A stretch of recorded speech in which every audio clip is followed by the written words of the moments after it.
ખેડૂત મિત્રો જય દ્વારકાધીશ, જય મુરલીધર. હવે ખેડૂત મિત્રો, માલધારી ભાઈઓ, ભાવ બધેને જોઈએ છે ખેતીમાંથી. બોલો, બધેને ભાવ જોઈએ છે. જો કોક એમનેમ દઈ દઈએ તો ક્યાંય જવું નથી, ક્યાંય કરવું નથી, કાંઈ બોલવું નથી. અને આખી દુનિયામાં આપણે બધા એમનેમ હેરાન થાય છે. બધાને ખબર છે કે ખેડૂતના દીકરા હેરાન છે, ખેડૂત હેરાન છે. હુકામે પણ આપણે હાથે કરીને હેરાન થવું. કાંઈક કરો, કાંઈક કરો, કાંઈક તો જવાબ મળશે ને. ગમે આ અડધી રિપોર્ટ આ તે કંઈક પણ કરવાથી કંઈક પણ મળશે મિત્રો. બોલો, એમનો ભાવ નહીં મળે મિત્રો.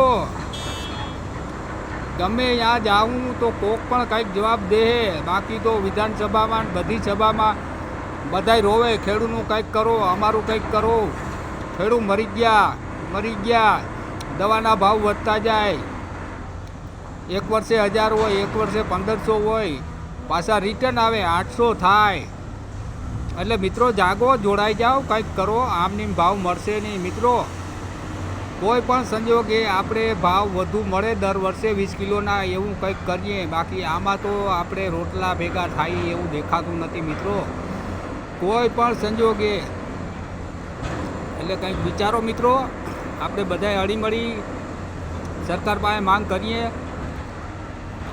ઓલી સરકાર આવશે, સરકાર તો બદલી જાય, બરાબર. ખેડૂત છે આખી દુનિયામાં, પબ્લિક બધી ખેડૂત છે. ખેડૂત હારે તો સરકારને બદલાવી પણ હગે મિત્રો. વિચારો, કોઈ પણ સંજોગે દર વર્ષે ભાવ વધીને મળવો જોઈએ. કાં તો ટેકાનો ભાવ વધતો જાય, એમ ટેકામાં આપણો માલ બધોય રાખે. જે વાવ્યું હોય તે દર વર્ષે એનો ભાવ વધુ મળે. મિત્રો કંઈક વિચારો, જાગો, જોડાઈ જાઓ. આ મુદ્દો હાવ સામાન્ય નથી, એટલે વધુ વિચારવા જેવું છે નહીં મિત્રો. જાગો.